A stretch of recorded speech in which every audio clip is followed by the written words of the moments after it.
In example 3, we'll see a polynomial where there's a common factor that's in binomial form. So for instance, 2x minus 7 is a factor of each of the terms on either side of this subtraction symbol.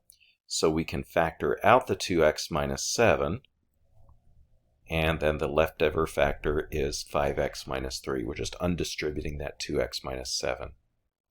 And then in B, we can factor out the n minus 3 because that's a common factor in each of the terms on either side of the subtraction. And the leftover factor is n for the first term because n times n minus 3 gives us that first term. And then minus 1 for the second term because 1 times n minus 3 gives us the second. So these are both in factored form. Make sure that you understand that factored form must be in the form of a factor times another factor, possibly times another factor, but at least 2 factors. All right, this brings us to factor by grouping. And when we factor by grouping, this is typically a technique that we're going to use for polynomials with 4 terms. So when we are factoring a polynomial with 4 terms, we're going to underline the pair of terms that are first in the polynomial and then the second pair of terms. Then the next thing that I'm going to do is I'm going to bring down that plus that's in between the 2 groups. After that, we're going to factor out the greatest common factor from the first pair of terms. So x cubed plus 5x squared has a common factor of x squared, and that leaves us with x plus 5. And then 3x plus 15 has a common factor of 3, our greatest common factor of 3, and that leaves us with also an x plus 5.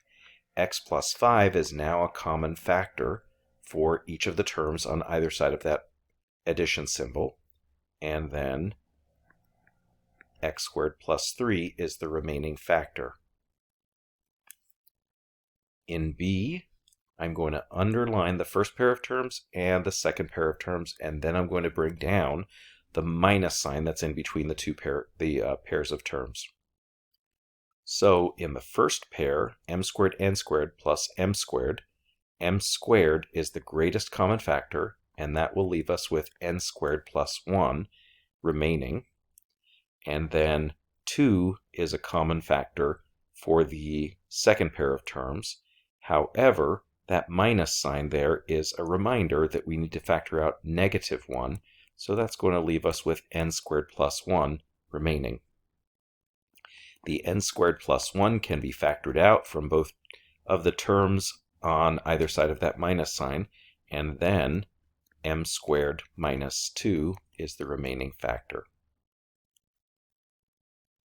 In C, we have xy minus 2x minus y plus 2. I'm going to bring down that minus sign in between the 2 groups and then factor each of the groups. So x is the common factor for the first pair of terms. That leaves us with y minus 2. And the greatest common factor for the second pair of terms, negative y plus 2, is 1. We're actually going to explicitly write out that 1.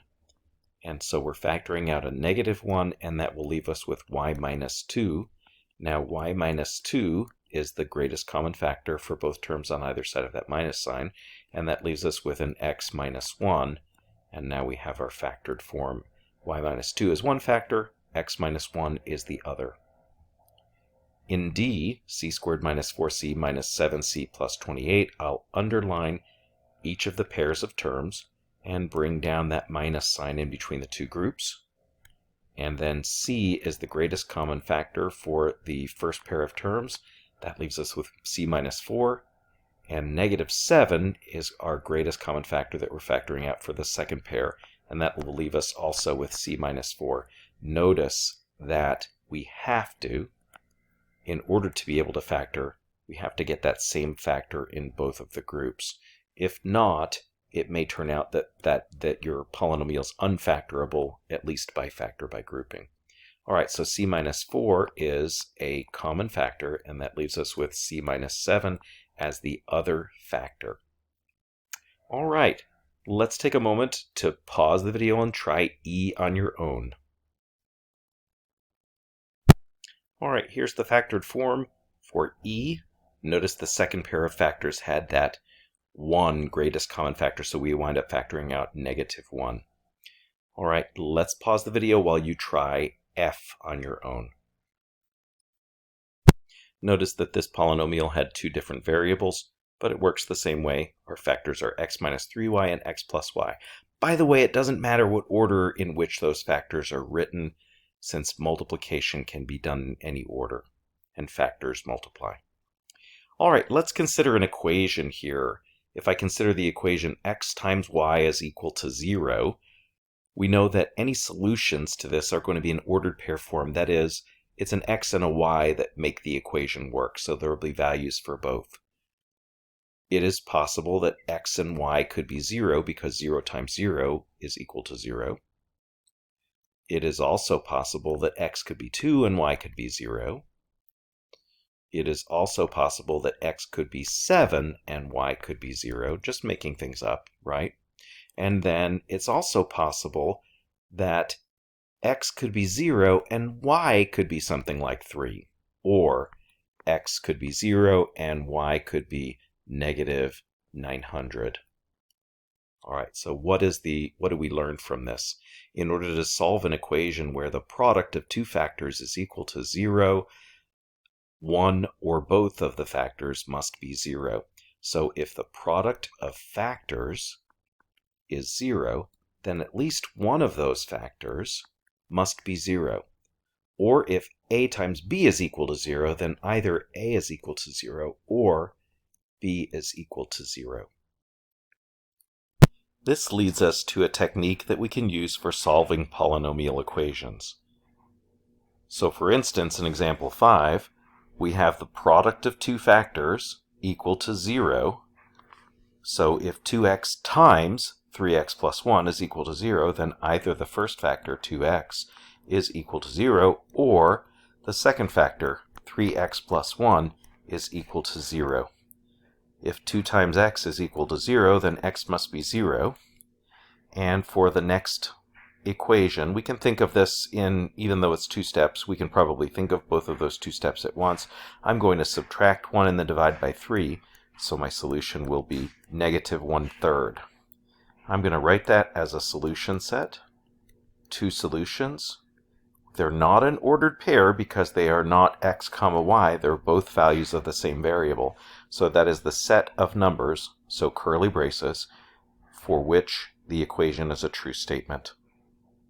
By the way, it doesn't matter what order those are written in. I'll usually write them in ascending order if they are real. Well, let's try B. The difference here is this is not in factored form, so I need to factor n times n minus 3 is equal to 0. And if the product of these 2 factors is 0, then either the first factor n is equal to 0 or the second factor n minus 3 must be equal to 0. The first equation there is already solved. Add 3 and we can solve the second. That gives me a solution set of 0 and 3 as the 2 values of n that make this equation true. All right, let's pause the video while you try C on your own. You should have found a solution set of either 0 or 2/7 as the 2 possible solutions. All right, now let's pause the video again while you try D on your own. For this one, you should have gotten a solution set that includes the 2 values of a, -5, and 0. Remember, for this one, you must factor first so that we have the product of 2 factors is equal to 0. All right, if we want to generalize this, to solve any polynomial equation by factoring, we're going to move all terms to one side of the equation, making that other side equal to 0. Remember, that's what's really important, is that we have one side equal to 0 so that you can express that the product of 2 factors equal to 0 tells you that one of the factors must be 0. And then we're going to arrange the terms in descending powers of one variable and factor and set each factor equal to 0 and solve for each solution. So in A, example 6, I'm going to move all of my terms to one side of the equation. So subtracting w squared, we get 3w squared, and subtracting 2w, we get minus 7w. What this leaves us with on the right side of the equation is 0. Now factoring out the greatest common factor of w, that leaves us with 3w minus 7. And now we have the product of two factors equal to 0. So either the first factor must be 0 or the second factor must be 0. And the first equation is already solved. By adding 7 and dividing by 3, we can get the second solution of 7/3. So our solution set contains two values, 0 and 7/3. For example 6b, we have not terms on one side of each side of the equation, but rather factors. And if we're going to move all the terms to one side by addition or subtraction, we'll need to multiply first. So let's multiply each side. Negative x squared plus 3x is equal to 4x squared minus x. So multiplying by distributing. And then I'm going to move all the terms to the right this time, because I'd like to have the leading term, that is the x squared term, to have a positive coefficient. So I'm going to add x squared to both sides and subtract 3x, and that'll leave us with 0 on the right. Now we can factor. X is the greatest common factor. That leaves us with a second factor of 5x minus 4. And if the product of two factors is equal to 0, then either the first factor, x, must be 0, or the second factor, 5x minus 4, must be equal to 0. Solving that second equation, adding 4 dividing by 5, that gives us x is equal to 4/5. So there are two values of x in that solution set that make the equation true, 0 and 4/5. All right, it is your turn to try C on your own. So pause the video. For this equation, you should have found two solutions, 0 and 1. All right, let's try this last one, D, on your own, and pause the video while you do this. And this last equation had two solutions, and those solutions were 0 and 1/2 as the two values of C that make the equation a true statement. That's it for the lesson.